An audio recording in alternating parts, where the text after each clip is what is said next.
Shalom sahabat Repa yang terkasih di dalam Tuhan. Dunia hari ini berubah sangat cepat. Kita hidup di zaman di mana opini bisa viral dalam hitungan detik. Dan reputasi bisa hancur hanya karena satu kesalahan. Banyak orang hidup dalam tekanan sosial yang luar biasa. Bukan karena takut dosa, tapi karena takut apa kata orang. Di gereja pun bisa begitu. Ada yang lebih takut kehilangan posisi daripada kehilangan integritas. Lebih takut dibenci jemaat daripada mengecewakan Tuhan. Dan tanpa sadar, kita mulai lebih fokus untuk tampil benar di hadapan orang daripada sungguh-sungguh hidup benar di hadapan maupun di belakang orang.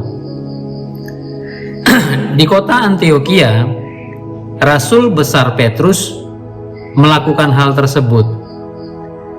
Ia tahu kebenaran, tapi ia mundur karena takut penilaian orang.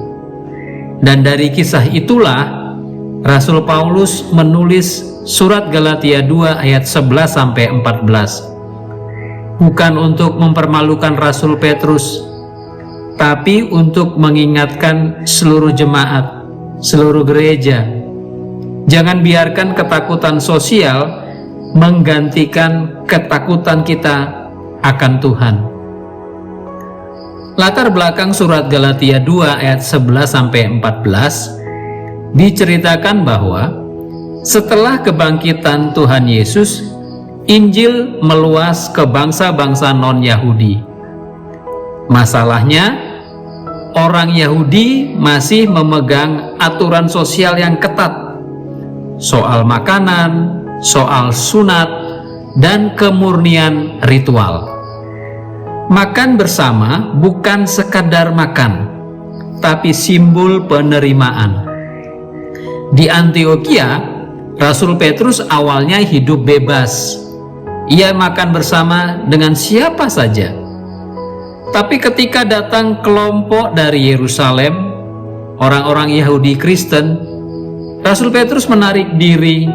Alkitab mencatat ia mengundurkan diri dan menjauhkan diri karena takut. Ayat 12. Kata Yunani obeomai di situ berarti takut kehilangan posisi sosial.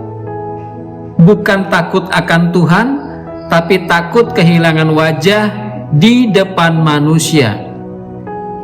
Rasul Paulus melihat ini dan berkata, kelakuan mereka tidak sesuai dengan kebenaran Injil. Ayat 14. Dalam bahasa aslinya orthopodein, artinya tidak melangkah lurus. Rasul Petrus masih berjalan dalam iman, tapi langkahnya mulai miring, mulai serong.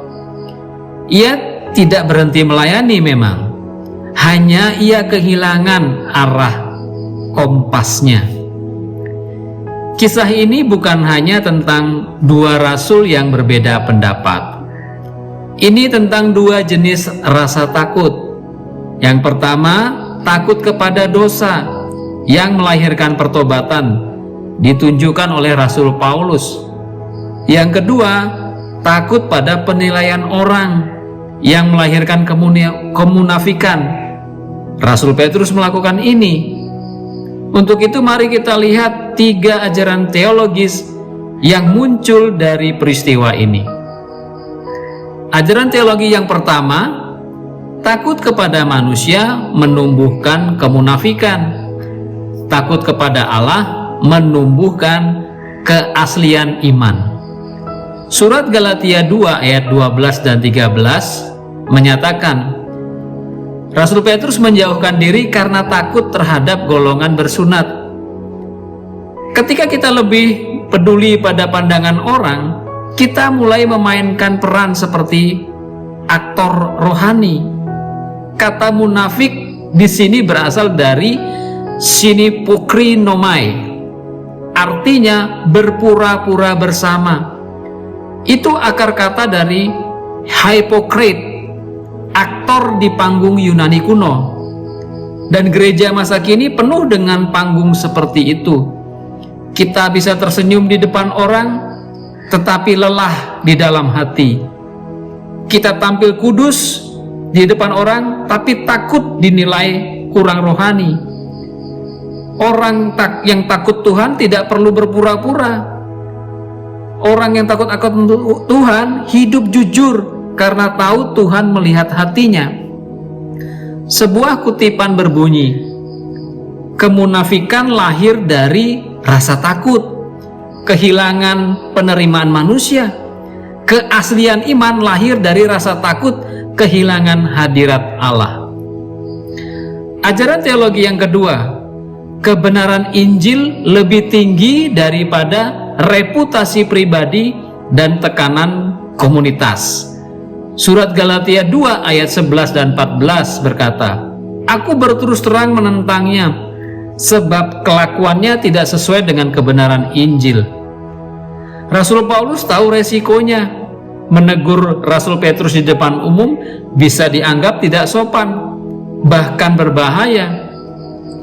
Tapi bagi Rasul Paulus, reputasi masih bisa menunggu, tapi kebenaran harus ditegakkan, tidak bisa menunggu. Kebenaran Injil bukan soal teori, tapi soal arah hidup. Kalau kita mulai menukar kebenaran demi kenyamanan, Injil kehilangan daya ubahnya. Dalam budaya digital, banyak orang lebih takut dibatalkan, cancel, daripada berdiri untuk kebenaran. Injil memanggil kita untuk menjadi terang, bukan untuk menjadi disukai banyak orang. Sebuah ungkapan berbunyi, lebih baik kehilangan muka di dunia daripada kehilangan arah di hadapan Allah. Pelajaran yang ketiga, gereja yang berani menegur dalam kasih menjaga kemurnian Injil dan keutuhan komunitas. Surat Galatia 2 ayatnya yang ke-11 berkata, aku menentangnya berhadapan muka. Rasul Paulus menegur bukan untuk mempermalukan, tapi untuk memulihkan. Dalam tradisi Mennonite dan Dordrecht Confession of Faith, disiplin jemaat adalah tindakan kasih untuk membawa seseorang kembali ke jalan kebenaran, bukan untuk menghukum. Kasih sejati tidak selalu lembut. Kadang kasih harus berani berkata tidak, agar kebenaran tidak pudar. Dan inilah tanda gereja yang takut akan Tuhan, yaitu berani menegur dengan kasih, bukan membiarkan demi kenyamanan. Sebuah kutipan berbunyi, kasih sejati tidak diam melihat kesalahan. Kasih sejati berani menegur demi kebenaran. Jadi, sahabat, Petrus takut kehilangan penerimaan, sedangkan Rasul Paulus takut kehilangan kebenaran. Bagaimana kita? Setiap hari kita dihadapkan pada pilihan yang sama. Apakah kita akan hidup untuk disukai manusia, atau kita hidup untuk diperkenankan oleh Tuhan? Tradisi iman Kristiani mengingatkan bahwa iman sejati harus nyata, bukan sekedar doktrin, tapi tindakan kasih yang berani menegakkan kebenaran. Seperti tertulis dalam sebuah pernyataan, iman yang sejati selalu diwujudkan dalam ketaatan dan kasih yang nyata terhadap Kristus.